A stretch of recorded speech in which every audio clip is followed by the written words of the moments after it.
വൈകിട്ട് വന്നപ്പോഴത്തേക്കും ചേട്ടൻ പറഞ്ഞു പെട്ടെന്ന് ഇറങ്ങുവാണെങ്കിൽ നമുക്കൊരു സ്ഥലം വരെ പോകാമെന്ന്. എവിടെ എന്താണെന്നൊക്കെ ചോദിച്ചപ്പോൾ പറഞ്ഞു നമുക്ക് ഡെക്കാത്തലോൺ വരെ പോകാം. ഞാൻ ഓൺലൈൻ സൈറ്റിൽ ഒരു അടിപൊളി കാർഗോ പാൻറ് കണ്ടു, അത് ഇവിടുത്തെ ഷോറൂമിൽ കാണിക്കുന്നുണ്ട്, ഒന്ന് പോയി നോക്കിയിട്ട് വന്നാലോ എന്ന്. അപ്പോൾ ഞാൻ പറഞ്ഞു ഓക്കെ, വീട്ടിൽ വെറുതെ ഇരിക്കുകയല്ലോ, ഒന്ന് പോയിട്ട് വരാമെന്ന്.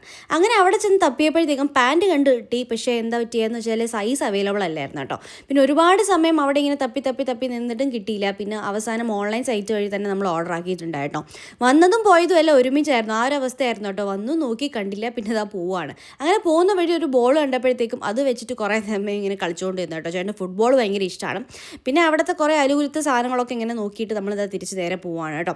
വീട്ടിൽ ചെന്നിട്ട് എനിക്കിനി ഡിന്നറൊന്നും ഉണ്ടാക്കാൻ വയ്യേന്ന് പറഞ്ഞപ്പോഴത്തേക്കും പറഞ്ഞു ഓക്കെ, ഇന്ന് ഡിന്നറൊന്നും വേണ്ട, കുറച്ച് ഫ്രൂട്ട്സ് മേടിച്ചിട്ട് പോകാമെന്ന്. അങ്ങനെ ഇതാ നമ്മൾ കുറച്ച് ഫ്രൂട്ട്സ് മേടിച്ചിട്ടുണ്ടായി. ആപ്പിള്, ഓറഞ്ച്, പഴം, പിന്നെ പ്ലം, അങ്ങനത്തെ കുറച്ചധികം ഫ്രൂട്ട്സൊക്കെ മേടിച്ചു കേട്ടോ. അപ്പോൾ ഇന്നൊരു ഫ്രൂട്ട് ബൗളായിട്ട് കഴിക്കാമെന്ന് വിചാരിച്ചു. കുറച്ച് ഹെൽത്തി ആണല്ലോ, പുറത്തൊന്നും കഴിക്കാൻ വേണ്ട. അപ്പോൾ ഇന്നത്തെ ഞങ്ങളുടെ ഡിന്നർ ഇതൊക്കെയായിരുന്നു കേട്ടോ. അപ്പോൾ അത്രയേ ഉള്ളൂ. ടാറ്റാ.